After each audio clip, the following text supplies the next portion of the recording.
Great. Now, my next game's long history started way back in the 14th century with a historical Chinese novel called Romance of the Three Kingdoms. It got adapted into dozens of games stretching back to the 1985.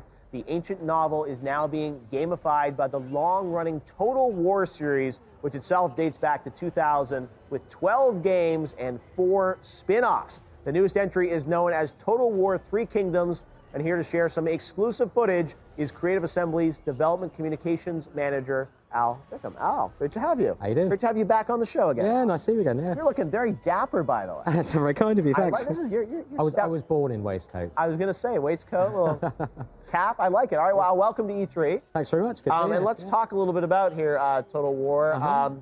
You know, you guys are known for mastering this genre, and I think everyone's really excited to play it if you play this type of game. So why did you guys want to push in this direction with Three Kingdoms for the next Total War? So it's a natural period for us to switch to. Yeah. It's one that our fans have been asking us to cover for years as well, because it's kind of, it's perfect period for the whole Total War system, because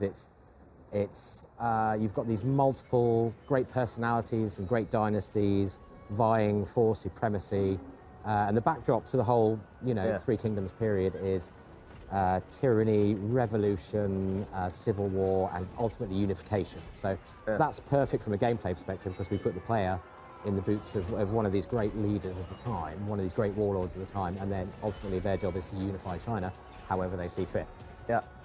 So again, great premise. Tell us about the gameplay and what you're going to be showing us here for the first time.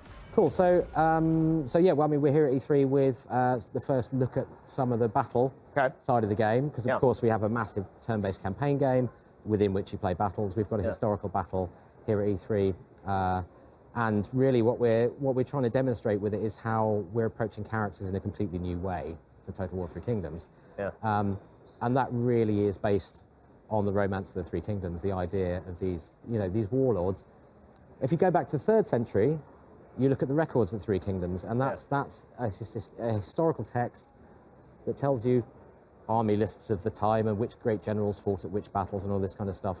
Wind forward to the 14th century, Romance of the Three Kingdoms is written, and it brought the period to life. It made these characters larger than life. Then they did these incredible deeds in battle, like some of them fantastical in nature.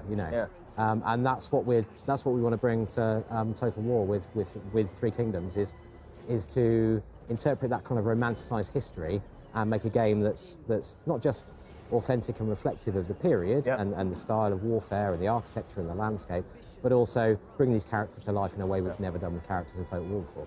Fantastic. Now, I know here on the show we're talking about some new stuff, showing some new stuff. What are we going to talk about here today? So today we're going to look at a couple of the characters we haven't mentioned yet. Yeah. So there's a little exclusive reveal coming up of 2 of those characters who were one of the main warlords of the period, a guy called Cao Cao, who was Chancellor in the Great Han Dynasty. He's been quite heavily featured in our trailers, and he's in our E3 battle as well. Oh, wow. But we've also got a little footage coming up of Zhu Shu, who was one of his bodyguards, a guy called Dian Wei, who was one of these kind of epic, larger-than-life warriors who has crazy tales of combat attached to him. So these are 2 characters that will appear in the game as part of Cao Cao's dynasty, as part of Cao Cao's faction, if you choose Cao Cao as a playable character. Wow. So this game seems really ambitious. How long has the team been working on it?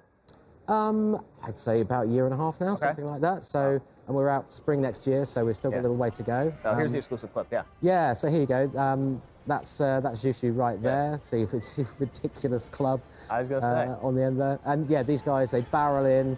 As heroes, they can take on multiple units of troops at the same time. They can carve their way through, regular rank and file guys. And they can duel as well. So Dian Wei here, perfect example of one of the characters you would choose. I mean, he was a legendary warrior. You'd choose him because he's a champion, is his character archetype. You could choose him to initiate a duel with another character, and then it's a case of managing their special attacks. And what that does is it locks the enemy champion away from carving up your units, and hopefully you can take him down in that battle as well. So awesome. Well, it looks great. We know when it's going to come out? Spring next year. Spring 2019. And we've got a lot of more information to come on exactly all the new features that are going to be in the campaign game, and about how we're realising that kind of character depth through gameplay systems as well. And that's all pretty exciting stuff that's coming up soon. All right, we're going to be a big E3. I know you got a booth over on the show floor showing it off, so we'll see you over there. Al, I can't wait to see what you're wearing throughout E3. If this is how you kick it off with YouTube E3. This is just a taste of what's to come.